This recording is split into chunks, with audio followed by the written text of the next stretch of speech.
വയനാട് പുനരധിവാസത്തിനായി സർക്കാർ പണിത വീടിനെതിരെ വിമർശനവുമായി എത്തുകയാണ് രാഹുൽ മാങ്കൂട്ടം MLA. മാതൃകാ ഭവനത്തെ പോസിറ്റീവായി കാണുന്നു. പക്ഷേ 30 ലക്ഷം രൂപയ്ക്കുള്ള വീടാണെന്ന് തോന്നുന്നില്ല. യൂത്ത് കോൺഗ്രസിലെ ഭവന നിർമ്മാണം ഉടൻ ആരംഭിക്കുമെന്നും ഒരു മാരുതി കാർ കാണിച്ച് അതിനെ 60 ലക്ഷം എന്ന് പറഞ്ഞാൽ വിശ്വസിക്കാൻ കഴിയുമോ എന്നാണ് മാങ്കൂട്ടം ഉയർത്തുന്ന പ്രധാന ചോദ്യം.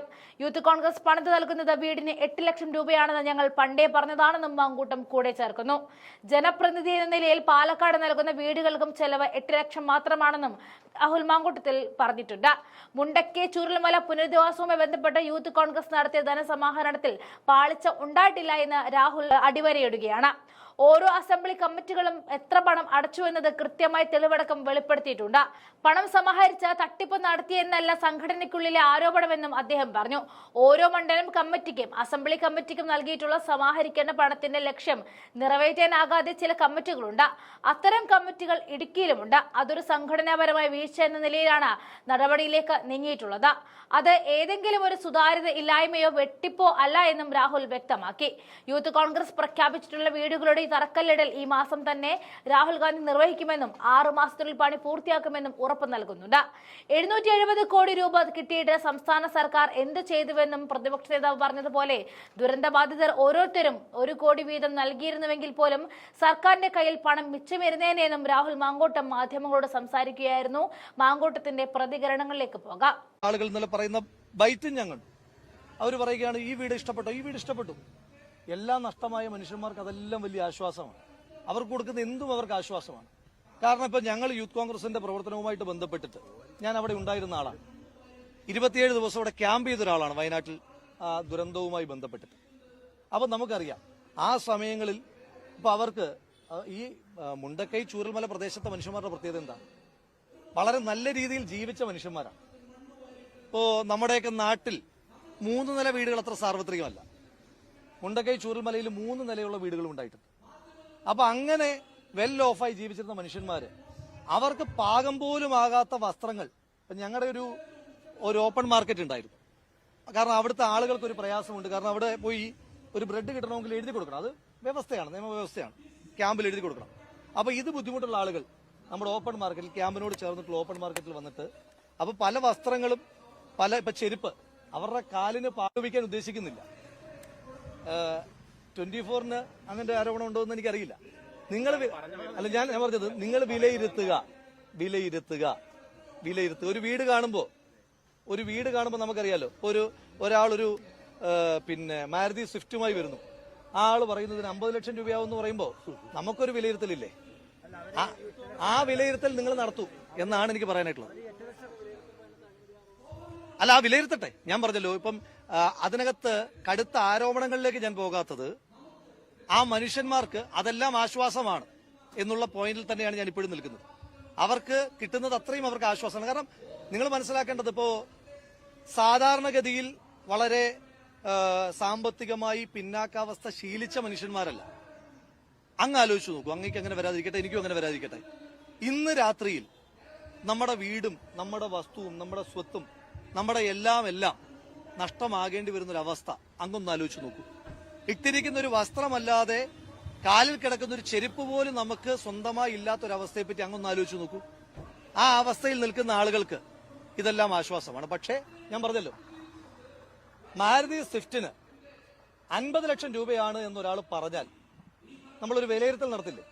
ഒരാൾ വ്യക്തിപരമായി പറയുകയാണല്ലോ 50 ലക്ഷം രൂപയായി. ആ 50 ലക്ഷം രൂപയായി എന്ന് പറയുമ്പോൾ നമ്മളതിൽ അഴിമതിയല്ല ആരോപിക്കുന്നത്. നിങ്ങൾ വിലയിരുത്തും. 8 ലക്ഷം രൂപയുടെ വീട് വെച്ച് കൊടുത്താൽ മതി എന്നല്ല. 30 ലക്ഷം രൂപ ഇപ്പൊ സർക്കാർ എത്രയാ പറഞ്ഞേക്കുന്നത്? അങ്ങ് പറയൂ. അല്ല, ഇപ്പൊ സർക്കാർ എത്രയാ പറഞ്ഞിരിക്കുന്നത്? സർക്കാർ ഇപ്പൊ എത്ര രൂപയാ പറഞ്ഞേക്കുന്നത്? അങ്ങ് പറയൂ. അങ്ങ് പറയൂ.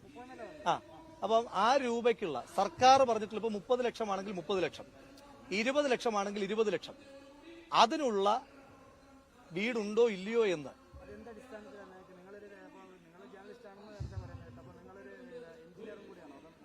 അല്ല, നമ്മൾ നാട്ടിൽ വീടൊക്കെ വെക്കുന്ന ആളാണല്ലോ. ഞാനൊരു ജനപ്രതിയായിട്ട് വീട് വെച്ചോണ്ടിരിക്കുന്ന ആളാണ്. ഇപ്പം മഴ പെയ്യുന്നുണ്ടോ? അങ്ങ് പറയൂ. മഴ പെയ്യുന്നുണ്ടോ? എന്താ മറുപടി ഇല്ലാത്ത? അങ്ങ് ചോദ്യം അത്രേ ഉള്ളൂ. ഇപ്പൊ മഴ പെയ്യുന്നുണ്ടോ? അല്ല ഇപ്പൊ മഴ പെയ്യുന്നുണ്ടോ? മഴയില്ലല്ലോ. അതങ്ങ് മനസ്സിലാക്കിയത് അങ്ങ് കാലാവസ്ഥാ വിദഗ്ധനായതുകൊണ്ടല്ലോ, കോമൺ സെൻസ് അല്ലേ. അപ്പൊ അങ്ങേക്കൊരു ഒരു വീട്, ശരി, ഇപ്പോ ആ കാണുന്ന കെട്ടിടത്തിന് 5 കോടി രൂപയായി എന്ന് പറഞ്ഞാൽ അങ്ങ് വിശ്വസിക്കുവാണോ? അപ്പൊ അങ്ങേക്ക് അറിയില്ല എന്ന് പറ. അതുകൊണ്ട് അങ്ങേക്ക് അറിയാത്തതുകൊണ്ട് ഈ നാട്ടിൽ ആർക്കും അറിയാത്തതൊന്നും അല്ലല്ലോ. ഞാൻ തീർച്ചയായിട്ടും ഞാനൊരു ജനപ്രതിനിധി എന്ന നിലയിൽ, ഞാൻ ഭവന നിർമ്മാണങ്ങൾ നടത്തുന്ന ഒരാളെന്ന നിലയിലും അതോടൊപ്പം തന്നെ നിരവധി ഭവന നിർമ്മാണങ്ങൾ നടത്തുന്ന ആളുകളെ അറിയുന്ന ഒരാളെന്ന നിലയിലുമാണ് പറയുന്നത്. നമുക്കൊരു സാമാന്യ യുക്തിയില്ലേ ചേട്ടാ? യൂത്ത് കോൺഗ്രസിന്റെ വീടിനെ പറ്റിയാണ് ഞങ്ങൾ പറഞ്ഞത്. ഞങ്ങൾ നിർമ്മിച്ച് നൽകുമെന്ന് പറഞ്ഞ വീടുകൾ 6 മാസത്തിനുള്ളിൽ, ഞങ്ങൾ ആദ്യം തൊട്ടേ പറയുന്നത് ഞങ്ങൾ 8 ലക്ഷം രൂപയുടെ വീട് നിർമ്മിച്ച് നൽകുമെന്നാണ് ഞങ്ങൾ ആദ്യം തൊട്ടേ പറയുന്നത്. ആ 8 ലക്ഷം രൂപയുടെ വീടുകൾ 6 മാസത്തിനുള്ളിൽ ഞങ്ങൾ നിർമ്മിച്ച് പൂർത്തീകരിച്ച് ആളുകൾക്ക്.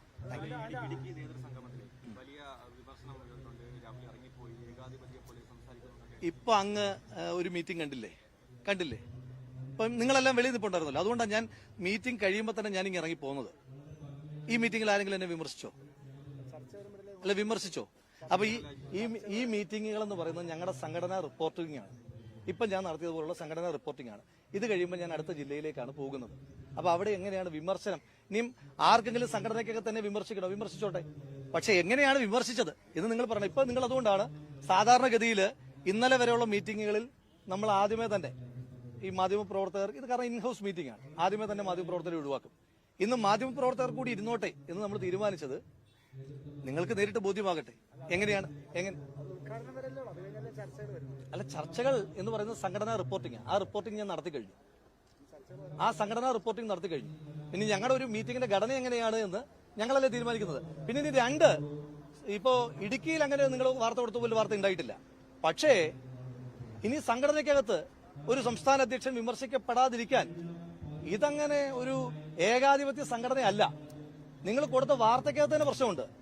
സംസ്ഥാന അധ്യക്ഷൻ ഏകാധിപതിയെ പോലെ പെരുമാറുന്നു എന്നാണ് നിങ്ങൾ കൊടുത്ത വാർത്ത. ഏകാധിപതിയെ പോലെ പെരുമാറുന്നിടത്ത് എങ്ങനെയാ ചർച്ച ഉണ്ടാവുക എന്റെ ഒരു സഹോദര? അല്ലേ?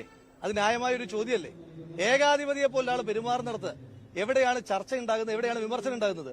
CPM-ൽ ശ്രീ പിണറായി വിജയനെതിരെ വിമർശനം ഉണ്ടാകാറുണ്ടോ? ഉണ്ട്. അപ്പൊ അങ്ങ് കൈരളിയല്ലേ? അങ്ങനെ സംഭവിച്ചല്ലോ. പിണറായി വിജയനെതിരെ വിമർശനം ഉണ്ടാകാറുണ്ട്. ഉണ്ടാകുന്നുണ്ട്. അങ്ങനെ ഒരു ഒന്ന് സഹോദര, അങ്ങ് കണ്ടോ ഞാൻ പിണങ്ങി പോകുന്ന? അങ്ങ് കണ്ടോ? അങ്ങ് പറയുന്നത് ദൃക്സാക്ഷി വിവരണം പോലെയാണ്. അങ്ങ് കണ്ടോ? എന്തിനാ വിമർശനം ഉണ്ടാകുമ്പോ പിണങ്ങി പോകുന്നത്? എന്തിനാ? അതിന്റെ ആവശ്യം എന്താ ഉള്ളത്? സംഘടനയ്ക്കകത്ത് ഞാൻ പറഞ്ഞല്ലോ, ഇപ്പൊ എന്റെ പ്രവർത്തനങ്ങളെ, സംസ്ഥാന കമ്മിറ്റിയുടെ പ്രവർത്തനങ്ങളെ, ജില്ലാ കമ്മിറ്റിയുടെ പ്രവർത്തനങ്ങളെ, എല്ലാ ഘടകങ്ങൾക്കും വിമർശിക്കാം. ആ വിമർശിക്കുവാനുള്ള സംഘടനാ സ്വാതന്ത്ര്യമുണ്ട്. ഇനി വിമർശിക്കുമ്പോൾ നമുക്ക് ഏതെങ്കിലും വിഷയത്തിൽ മറുപടി ഉണ്ടോ? ആ മറുപടി നമ്മൾ പറയും. അതല്ല അവര് പറയുന്നതാണോ ശരി? നമ്മൾ അവരെ തർക്കിച്ച് തോൽപ്പിക്കാൻ നിൽക്കുകയല്ലോ. ഇപ്പൊ ഒരു വിഷയത്തിനകത്ത് ഇപ്പോ നിങ്ങൾ സംസ്ഥാന ക്യാമ്പുമായിട്ട് റിപ്പോർട്ട് ചെയ്ത നിരവധി വാർത്തകളുണ്ട്. അതിൽ സത്യസന്ധമായ ഒരു വാർത്ത പറയാം. ഞാൻ അന്നും പറഞ്ഞതാണ്, യൂത്ത് കോൺഗ്രസ് സംസ്ഥാന കമ്മിറ്റിയിലേക്ക് മത്സരിക്കുന്നതിന്റെ പ്രായപരിധി 40 വയസ്സാക്കണം എന്നൊരു ചർച്ചയുണ്ടായി. അതിനകത്ത് 13 ആണോ 12 ആണോ ജില്ലാ കമ്മിറ്റികൾ അതിനെതിരായിട്ട് നിലപാടെടുത്തു, ശക്തമായ നിലപാടെടുത്തു. അപ്പൊ ഞങ്ങൾ എന്താ ചെയ്ത്? ഓക്കെ, ഞങ്ങൾ പ്രഖ്യാപിച്ചതാണ്, അതുകൊണ്ട് പ്രായപരിധി 40 വർദ്ധിപ്പിക്കും എന്ന തീരുമാനമല്ല ഞങ്ങൾ എടുത്തത്. ഞങ്ങൾ എടുത്തത് ഓക്കെ, അതാണ് മഹാഭൂരിപക്ഷം ജില്ലാ കമ്മിറ്റി പറയുന്നെങ്കിൽ അത്. ഇപ്പൊ ക്യാമ്പുമായി പോകാനായിരുന്നു സംസ്ഥാന കമ്മിറ്റി തീരുമാനിച്ചത്. പ്രവീൺ അടക്കമുള്ള ജില്ലാ പ്രസിഡന്റുമാർ പറഞ്ഞു നമുക്ക് ക്യാമ്പിന് മുമ്പ് നേതൃയോഗം, സത്യസേവാ സംഘർഷ് നേതൃയോഗങ്ങൾ വിളിക്കണം എന്ന് പറഞ്ഞു. അപ്പൊ നമ്മൾ മഹാഭൂരിപക്ഷം ജില്ലാ പ്രസിഡന്റുമാരും അഭിപ്രായം പറഞ്ഞു. അപ്പൊ സംസ്ഥാന കമ്മിറ്റിയുടെ അഭിപ്രായം മറ്റൊന്നായിരുന്നു. മഹാഭൂരിപക്ഷം ജില്ലാ കമ്മിറ്റി എന്ത് പറഞ്ഞു? ആ പറഞ്ഞതിനോടൊപ്പം നമ്മൾ നിന്നു. അതൊക്കെ സ്വാഭാവികമല്ല. ഓക്കെ.